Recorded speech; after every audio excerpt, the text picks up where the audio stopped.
If you're reliant on one expert who maybe doesn't have experience, or I don't know if he got cold feet or whatever reason he didn't want to do it, if that expert says no, in that case we had to settle for probably less than it's worth because we didn't have an expert. What advice would you give to your former self and to other attorneys so that they can avoid a situation like this with an expert in the future? Call you, get somebody. Well, so really the point behind that was, with that expert, it was a treating orthopedic surgeon who had some experience as an expert, but for whatever reason didn't want to have that next trial. Hey everyone, welcome to another episode of On the Stand with Ashish Arun.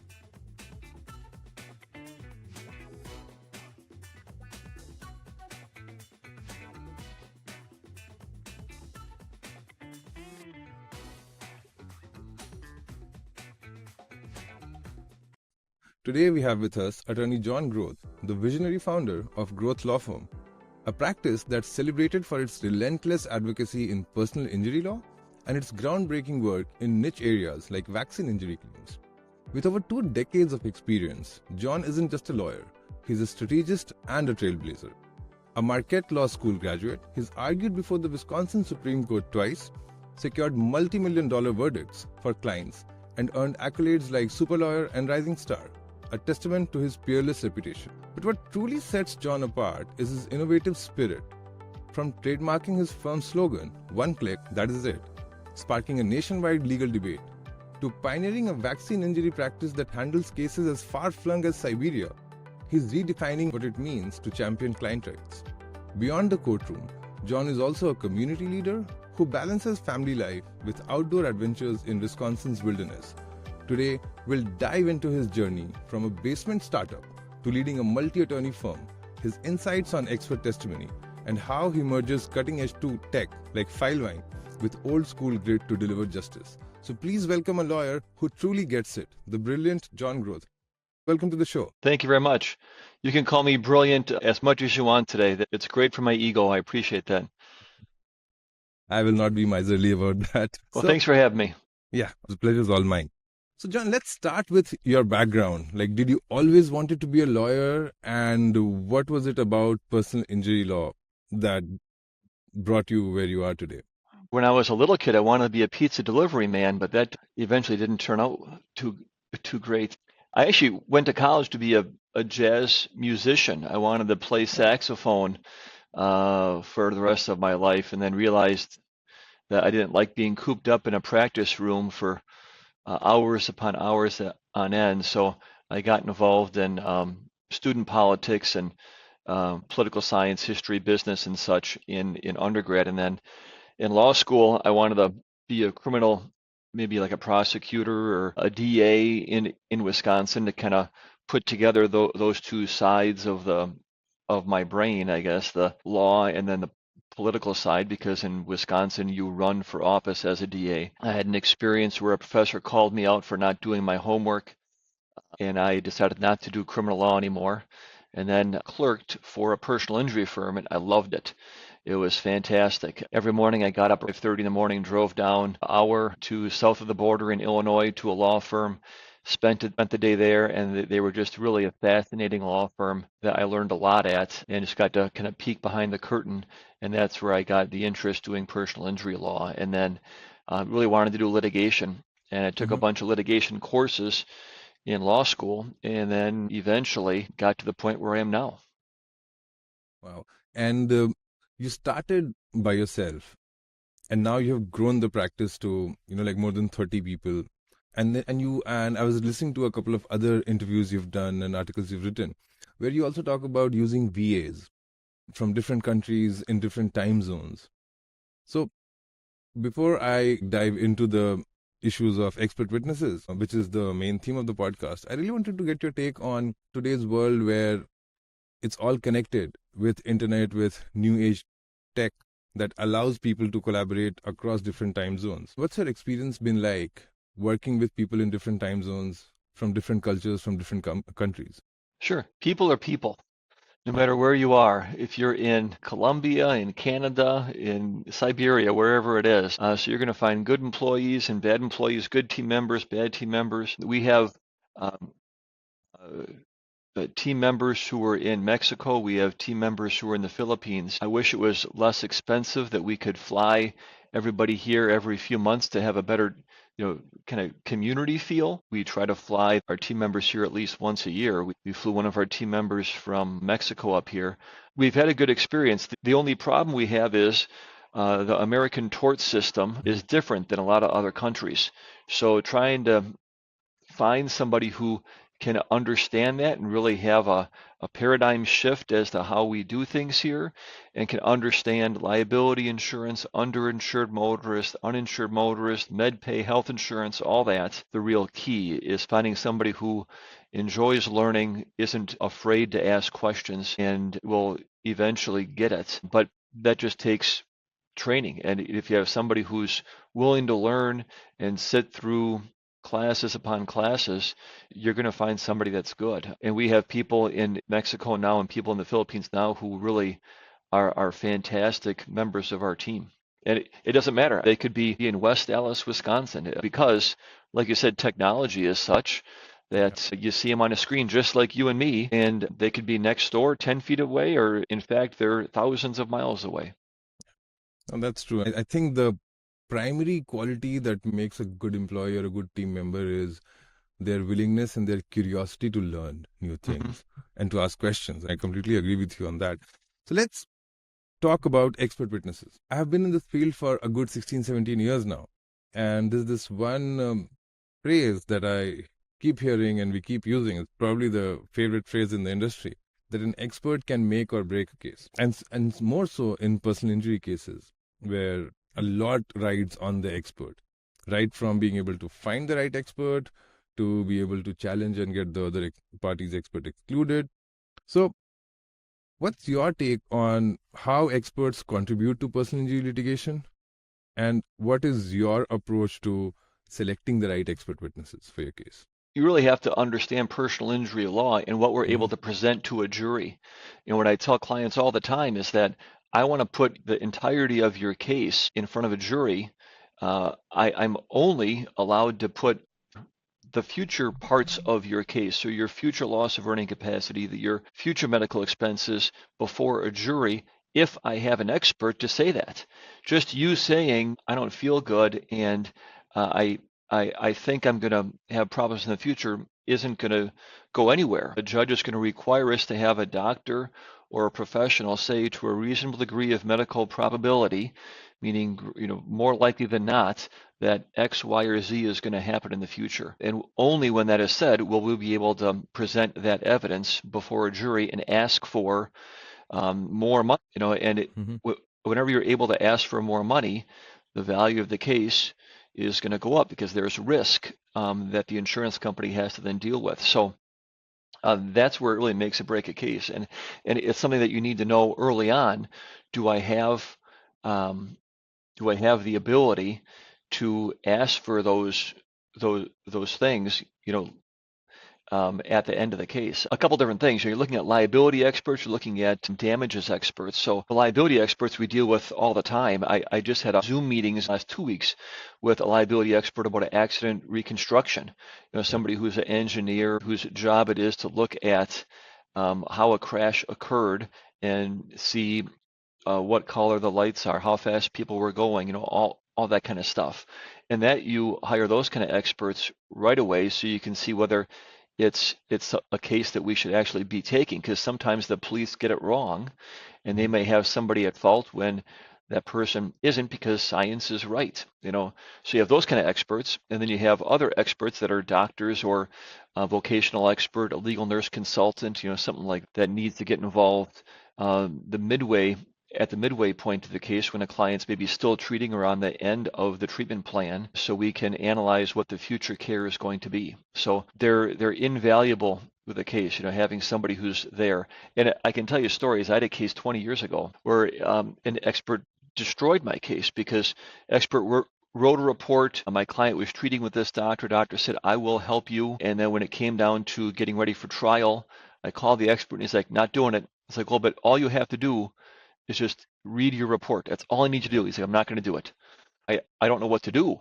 I can't do anything because now I have to, in essence, ask the judge for permission to um, cancel the trial, push the trial back, get a new expert. Well, that's going to look bad. You have all these things where if you're reliant on one expert who maybe doesn't have experience, or I don't know if he got cold feet, or whatever reason he didn't want to do it, if that expert says no, big trouble. In that case, we had to settle for probably less than it's worth because we didn't have an expert. And what advice would you give to your former self and to other attorneys so that they can avoid a situation like this with an expert in the future? The point behind that was, with that expert, it was a treating orthopedic surgeon who had some experience as an expert, but for whatever reason didn't want to have that next trial. And my recollection was that he was a little bit older, was on the verge of retiring, and said, it's not worth it. The stress of sitting next to a lawyer or being in court for that day, it's just not worth it for me. So I'm not going to do it, even though he had committed to it, a year before. So if you can find somebody who doesn't mind the give and take of litigation and enjoys that kind of work, if you can find somebody who's qualified and is experienced in litigation and enjoys it, is committed to you and to the truth, they're worth their weight in gold. Usually, what my understanding is that as an expert witness, and especially like doctors or life care planners, they would look at a lot of records for a lot of cases, but not all the cases would get to trial or even Yep. deposition. A lot of them would settle before that. So, in your experience, give or take a few, but what percentage of cases would actually get to deposition or trial that an expert will be called to testify? I say this pretty frequently, so I think I'm pretty accurate. All of our cases, if you're looking at all the cases that we look at on a daily, weekly, yearly basis, about 90% of those cases settle before a lawsuit's filed.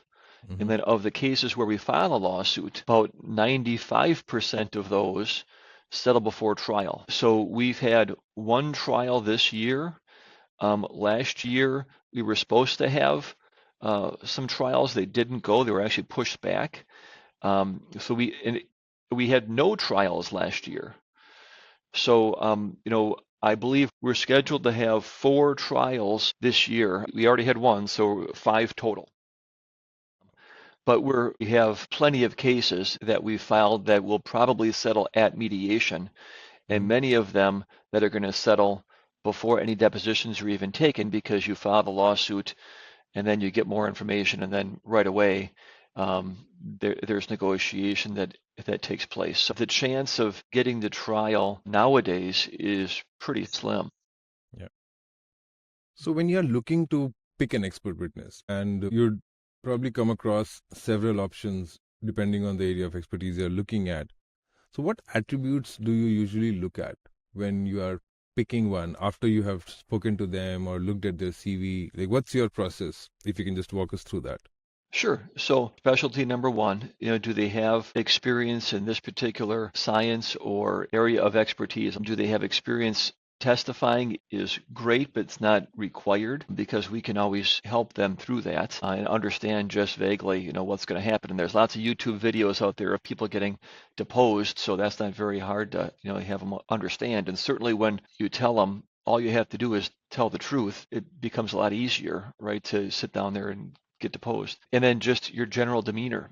If you have somebody who can talk like you and I are talking, and we know is going to be kind of a voice of fresh air for the jury, that's nice. Somebody who has maybe a teaching background and can explain things to a jury without using words that have about 35 syllables, that's a big difference. Whenever I see a defense law firm using them, it makes me nervous because I really think that these particular experts are good in front of a jury and are really easy easy to understand, and juries get them.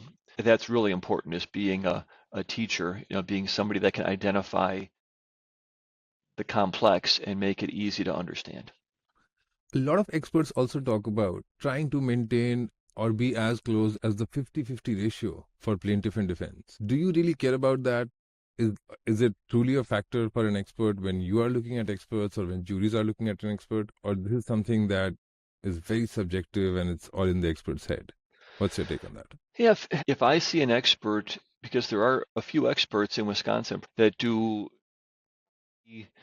+% for defense. When you become an expert and maybe you're going through an agency and you can see the financials of that expert, and it comes out that the expert has earned literally millions of dollars a year just doing defense work, well, in my opinion, the credibility of that expert is a lot less. And I don't think that expert really cares. And we see that more, even though we don't do it, but we see it in workers' compensation, because experts rarely ever have to testify in workers' compensation, just all off of documents, right? So they're ultimately not cross-examined, and they don't have to answer for what they've made working for insurance companies. So when those experts enter the personal injury world and we get a chance to sit down across from them and ask them, well, how come you earned $1 million last year simply working for American Family Insurance? I think that is good for me, good for the plaintiff, and bad for them, and it's not really credible. So that's the worst case scenario, I think, for an expert, is when you're taking so much money from one particular client. And if it's one particular insurance company especially, well, I don't know how you get off from that. I mean, that's just the fact. If it's closer to 60-40, 50-50, I think just common sense says that a jury is going to look at that and say, okay, well, it seems fair to me. Late last year, we had dealt with an expert who was right there, who told me, I take cases from both sides, and you can look at my track record and see. And there's a service, probably similar to one of your services, that you can see who they've testified for X number of years. And it's like, oh, yeah, this person is on both sides. So they're going to be harder to cross-examine, harder to disqualify. So now what do? I think it's difficult when you come up on an expert who has such experience on both sides of the aisle. Tell me something, are there any specific rules which are really specific to Wisconsin personal injury law that you explain to experts when you're trying to retain them, or or experts should know when they're working in the state of Wisconsin? Sure. So in Wisconsin, most of the time, we need to have a written CV, not just something online that has like a history. I'd like to have a professional resume, because the judges want to see the professional resume. It's somewhat similar to federal court, but not exactly. So I want a professional resume, a written report, not just medical records, but some written report that is signed by the doctor. That's usually preferred. And then a history of cases that they've worked on. So those three things aren't always required, but they're probably most of the courts, most of the scheduling orders in Wisconsin will require that experts have to produce that at a certain time. So, and hopefully the lawyer that you're working with will tell you, okay, Dr. So-and-so, you're going to need to get us these documents by X date. There are some counties that say you just need to name experts, but most of the counties in Wisconsin, I believe, say that you have to have written documentation from your experts. And do you always have to disclose the name of your expert in Wisconsin? Because in New York, in certain cases, I think in medical malpractice cases, the plaintiff side only has to describe the expert. They don't really have to even give the name of the expert to the other side at the time of making these disclosures. Though that law, it looks like there's a movement to try and change that. Yeah. So is that similar in Wisconsin, or is it Boy, different? that You would be have to awesome. disclose. If I could say my expert is 6'3", dark hair, wears sunglasses or whatever else, likes long walks at the beach. No, we don't have that. That's interesting. Certainly, if you're a consulting expert, then we don't have to name you. You're just in the background, and that I would assume is universal across the nation. But Yeah. no, in Wisconsin, most of the time, you're going to have discovery or written questions, interrogatories, requests for production of documents from the defense right away, asking for information on your experts. And then once you decide on an expert, then the courts, not only will you have to respond to discovery, but then the courts require in your scheduling order, the judge's signed order, that by X date, you need to have this expert's information disclosed. and that's pretty universal here.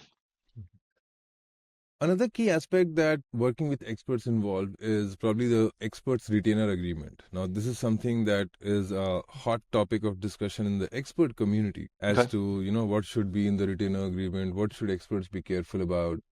A lot of experts are worried about upfront payments and attorneys not paying them, especially if they lose the case.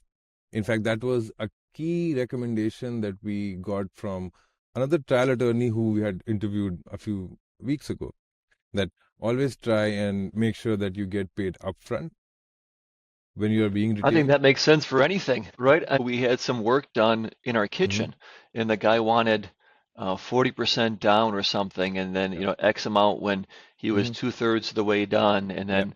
then, the remainder of the balance upon completion. I think that's just a smart business practice that you get money up front. And I think it keeps everybody honest, certainly, if in the documents that you say, I'm asking for your honest opinion on what's going on. I think that goes back to maybe a question you're going to follow up on with disclosures or documents that are exchanged between you and your expert. I always tell experts you have to assume everything that you're looking at relating to this case or any email, any document is going to be on a screen blown up for the jury to see.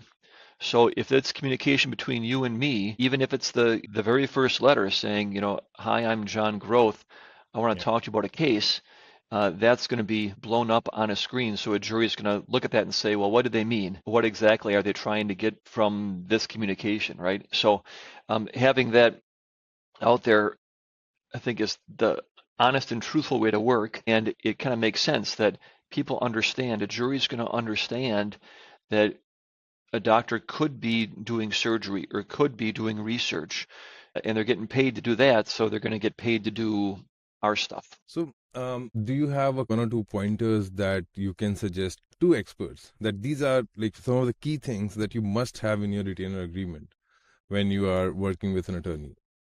Yeah, in general, the retainer agreements that I see is that they're very simple. Mm-hmm. So I'll say that it's not something where you're having some complex language. Something that I would like to see is document retention. What are they going to do with documents? Are they going to keep documents for a period of time? Are they going to destroy the documents right away? We've had situations where doctors have written the report and then destroyed the documents for I don't know why, but because they just Mm-hmm. thought that they were over with, because they don't know the process maybe. And then when they're asked months later, they're like, oh, well, now I need to see all the documents again. It's going to cost me X amount more. And it's like, oh my gosh, doctor, why did you destroy the documents? But it makes sense. Why have all these pieces of paper or whatever? I mean, that's more paper as opposed to now it's digital. I guess it's much easier. So I guess I'm dating myself on that one. But having a document retention policy and then just simply discussing that this is what is asked of the expert, right? Mm-hmm. That we want your honest opinion on X, Y, and Z, because that's going to be asked of defense counsel, or the other side is going to be asking, what were you retained to do? And make sure that's clear in the outset or at the outset, right? And really, those are the two things that I'm looking for initially. I'm sure Mm-hmm. if you ask me next week, I'll have a different experience Yeah. and I'll probably have a different answer. But today, based on my experience the past few weeks and months, those are my two things. A new development that we are seeing is that experts are using generative AI to write their expert reports. And then what's happening is that Gen AI is hallucinating and coming up Oh with my gosh. publications that don't exist, and then experts are not verifying that and putting it in their expert report. In fact, 2 weeks ago, a federal court excluded a Stanford professor as an expert witness because the Stanford professor used ChatGPT to help write his report. ChatGPT came up with two citations for publications that were all made up, and this professor did not cross check it when he usually cross checks all his academic writings for hallucinations, but his expert report he did not check. And the cherry on top was that this case was about the dangers of using AI, and he was an expert on AI. So, Isn't he just lazy? Isn't that just an indication of that's when you can't bite off more than you can chew, right? I mean, Is that because you're just doing too much and you don't have the time to spend that extra hour Maybe, cross-checking? I mean, Oh, that is, yeah, I mean, he was apologetic about it. And even though the report itself was not defective, but because it contained hallucinated fake citations, the code excluded the whole report. So now my question is, given that more and more experts are using Gen AI, and Gen AI is not like it's great, but it's not 100% reliable. So, as an attorney, how comfortable or how worried do you feel that the next expert you'll hire, you'll send them the medical records, and they may just upload the whole zip file or all the PDFs on ChatGPT and derive analysis from there? isn't there confidentiality concerns if you're putting it into the open AI world? So um, we use AI in our practice literally Mhm. every day.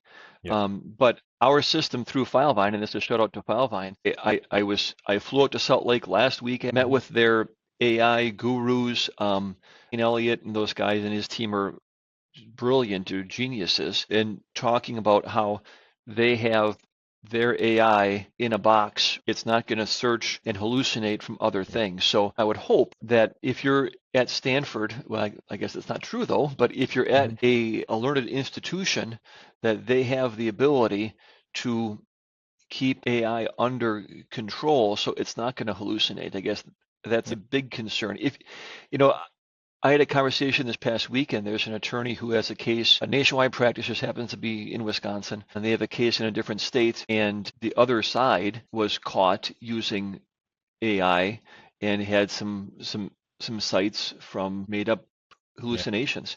That I can understand because maybe it's a small shop of, one attorney or a couple attorneys and they can't afford to have a product that won't hallucinate. But if you're a doctor, somebody who's expected to have certainly a review of confidential information, and then you're putting that patient's medical records into a portal that could be then cited or used by AI in general. I think that's a concern, and that's actually something that I'm glad we discussed it now because now I need to get that. I need to talk to our team here and see what we have just to ensure that any experts that we talk to don't just use in general the open AI. That's a great point. You need Yeah. to solve that problem. You need to create something. Do you have a service that is non-hallucinating, where you can have medical records reviewed? There are companies now that are working in this direction. Like we have this friend, like his name is Dr. Chris Brigham, and he's written a couple of guides for the AMA on injury assessment and different things. Like he's been an educator for a long time, so he's been working on a medical history intake solution using AI. But even with the like the open platforms like OpenAI, a lot depends on the prompts you are giving, and because usually experts are not experts on using AI.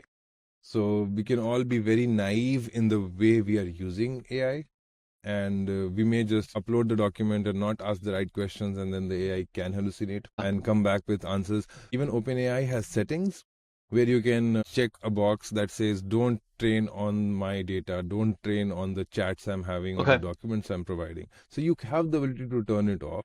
But which is where the specialized vendors like Filevine, like Clio, or Thomson Reuters, Lexis has a great Lexis AI product. That what it does is it restricts the responses to the data that these companies are providing or the Okay. records that you are referencing. That really helps cut down the hallucinations and make sure that the responses you are getting are from the text or the context that you have provided. And Yeah. now a lot of the AI responses, they also cite to the sources when they are like searching the internet and they are giving you a response. They also hyperlink it out to which websites are contributing to this section of the answer. Like Google's Sure. Gemini does that.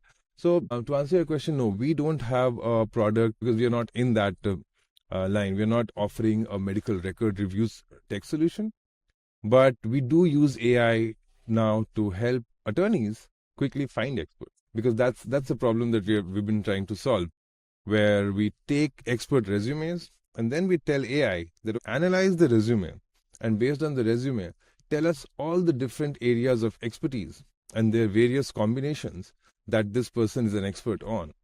So now that way, if you are looking specifically for somebody who is a life care planner and has done a lot of work in a particular type of injury, and they don't use that keyword in their directory listings or their headlines, but they have probably written a paper on that, or they have used a similar phrase, then now our AI tool is able to use that and show you those experts first. That, okay, Yeah. like based on your query, these are the experts who match your query. That is how we are using AI, and there are other uses of AI. Like for example, you look at an expert's history on and ask them, okay, which are the cases where this was the issue that the expert talked about, or they were excluded where their methodology was challenged, and then what were the specific challenges to the methodology? What judge have to say about it? So I Yeah. can see AI playing a huge role in how attorneys work with experts. But I agree with your advice for experts that try and stay away from using AI right now, unless and until it's a tool that's approved by your attorney, because a lot rides on the report of the expert. So if the expert messes up, it's somebody's life. Yeah, totally. That's a huge concern, is that if they're doing something behind the scenes that I'm not aware of, that's going to cost my client their chance, maybe their only chance. That's a problem. So Interesting. as a follow-up question, experts are also very worried about personal attacks on them. Things that are out there in social media, the fact that they will advertise, like have a listing with a online directory, or they have a website. A lot of experts get attacked by both sides on these aspects. And I personally have read deposition transcripts of specific experts who have been in the industry for 20, 25 years now. And they have been asked the same questions about their website, their directory listings, back in the day and even today. And I personally have not seen a real impact on the jury's assessment of the expert, or something like this leading to an expert's exclusion. But it's also a matter of preference. So what is your take on the fact that an expert may have a website, they may write articles, blogs, do podcasts, or have an online presence trying to market their practice in maybe a tasteful way? I can tell you from my personal experience, I had taken a deposition of an expert, and the expert said, yes, I advertise, I also practice, and my days are 4 days a week seeing patients and Mhm. 1 day a week with my expert practice. But I still have to advertise, so I have stuff to do that 1 day a week. And the hospital advertises, and in general, you don't see it, but there's marketing going on in the background for my hospital practice. Everybody's advertising. That's just the way it is nowadays, which I think is a pretty good answer. And if you have somebody who has that experience over the years and they're smart with their advertising, the advertising doesn't say, if you're a defense attorney, call me because, wink, wink, I'm your person. It says, hopefully, because they're honest and a good person, that I will give you an honest answer. I'm a leader in the field on X, Y, and Z, and therefore, you want to call me because I'll let you know. So those are the best advertisements. I think there was a chiropractor years ago who had on their website, in essence, I called him the anti-chiropractor because this person had a DC behind their name, but really didn't believe that people should go to chiropractors more than if it was 6 visits or 6 weeks. It was something really kind of crazy, but they were very limiting in what they believed. It was something that I think the association in that chiropractor state was at odds with them. So the Chiropractic Association in the state said something else, and they were members of that association, and their website said the exact opposite. So that I call them the anti-chiropractic chiropractor. So if you're advertising that, it just gives me a lot of ammunition. So I have no problem with advertising, and nowadays you have to, Yeah. because that's especially with websites, because that's how people find you. There aren't, phone books back in the day. Maybe you could have that, and it's harder to search phone books and try to find something to disqualify an expert based on a phone book ad, just because you have to drive to all the different communities to find phone book ads or whatever. But websites are easier to find, but it's a necessary evil. I mean, experts need to be easy to find, because otherwise a big cost for a lot of plaintiff attorneys firms is the cost they pay a broker to get them an expert that they can then Hmm. retain. And that cost is on top of what you're paying the expert. I'm not saying that it's not important, because it saves you a lot of time. It saves an attorney a lot of time when you don't have to reach out to 10 different experts, assess their availability, if they are conflict free, are they interested, are they the right fit. So finders do have an important role, but if an attorney, maybe they don't have the budget, or maybe you have the staff to do the groundwork for you, then if an expert has their contact information available, they have a website, and it's easy to contact them, I think that in itself is a great service to at least the attorneys who need their services. Yeah, I think it certainly depends. I mean, let's say you're a solo practitioner, so you're Mm-hmm. one attorney who you aren't able to fund a case. You have to take out a line of credit or a mortgage or whatever to fund a case. Well, you're gonna try to figure out how can I save money, and that may not be the best for your client, right? Yeah.